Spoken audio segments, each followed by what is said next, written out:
Dalam pupuh ke-17 Kakawin ini, kita diajak untuk menyaksikan kemegahan dan keagungan Srinata, sang penguasa yang tegak kokoh di Jawa dan wilayah Nusantara. Di Sri Palatikta, tempat beliau bersemayam, roda dunia bergerak dengan harmoni di bawah kuasanya, menyebarkan kemasyhuran dan kesejahteraan kepada seluruh rakyat. Kakawin ini adalah potret kejayaan, di mana semua aspek kehidupan berada dalam keselarasan, di bawah pemerintahan Sang Raja Besar. Bait 1. Telah tegak teguh kuasa Srinata di Jawa dan wilayah Nusantara. Di Sri Palatikta tempat beliau bersemayam, menggerakkan roda dunia, tersebar luas nama beliau. Semua penduduk puas, girang dan lega, wipra, pujangga dan semua penguasa ikut menumpang menjadi masyhur.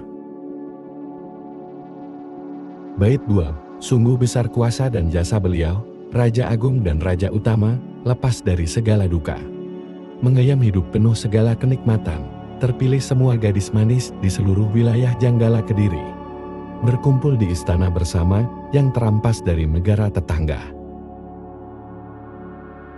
Bait 3. Segenap tanah Jawa bagaikan satu kota di bawah kuasa Baginda. Ribuan orang berkunjung laksana bilangan tentara yang mengepung pura.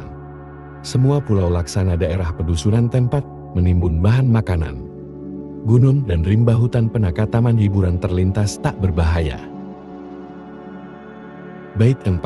Tiap bulan sehabis musim hujan, beliau biasa pesiar keliling Desa Sima di sebelah selatan Jalagiri, di sebelah timur pura. Ramai tak ada hentinya selama pertemuan dan upacara prasatian. Girang melancong mengunjungi wel pikatan setempat dengan Candi Lima. Bait 5. Atau pergilah beliau bersembah bakti ke hadapan Hyang Acalapati. Biasanya terus menuju Blitar, Jimur mengunjungi gunung-gunung permai. Pidaha terutama ke Polaman, ke Kuo dan Lingga hingga Desa Bangin. Jika sampai di Jenggala, singgah di Surabaya, terus menuju Buun. Bait 6.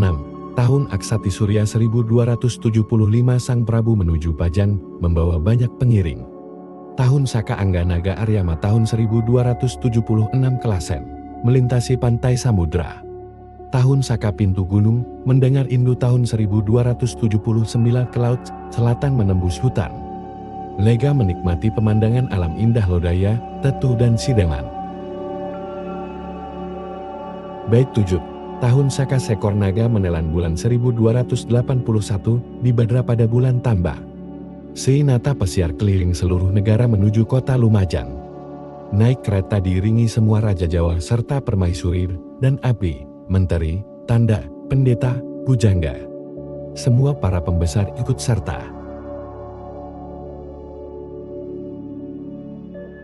Bait 8. Juga yang menyamar Prapanca Girang turut mengiring Paduka Maharaja. Tak tersangkal Girang Sangkawi, Putera Pujangga, juga pencinta kakawin. Dipilih Sri Baginda sebagai pembesar kebudayaan mengganti sang ayah. Semua pendeta Buddha, Umarak membicarakan tingkah lakunya dulu. Bait 9. Tingkah Sangkawi waktu muda menghadap raja, berkata, berdamping, tak lain. Maksudnya mengambil hati, agar disuruh ikut beliau kemana juga, namun belum mampu menikmati alam. Membinanya, mengolah dan mengubah karya kakawin. Begitu warna desa sepanjang marga, terkarang berturut. Bait 10. Mula-mula melalui Japan dengan asrama dan candi-candi Rukreba, sebelah timur Tebor. Hutan Pandawa, Daluang, Bebala di dekat Kanci. Ratna Pangkaja serta Kuti Haji Pangkaja memanjang bersambung-sambungan.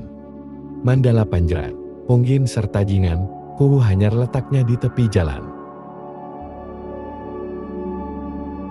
Bait 11.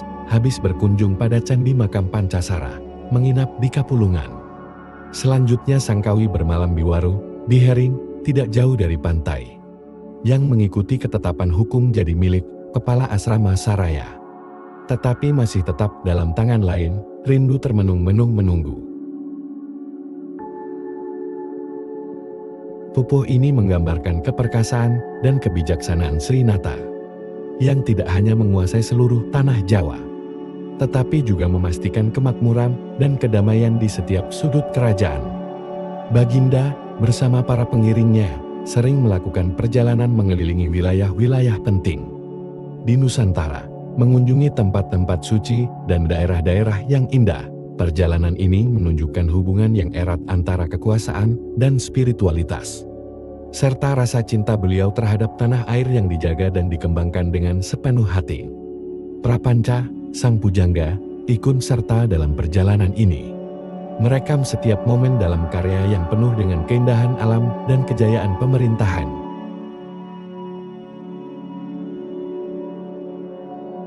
Pupuh ini tidak hanya menceritakan kisah seorang raja yang besar, tetapi juga menekankan pentingnya kekuasaan yang digunakan untuk menciptakan keharmonisan dan kesejahteraan.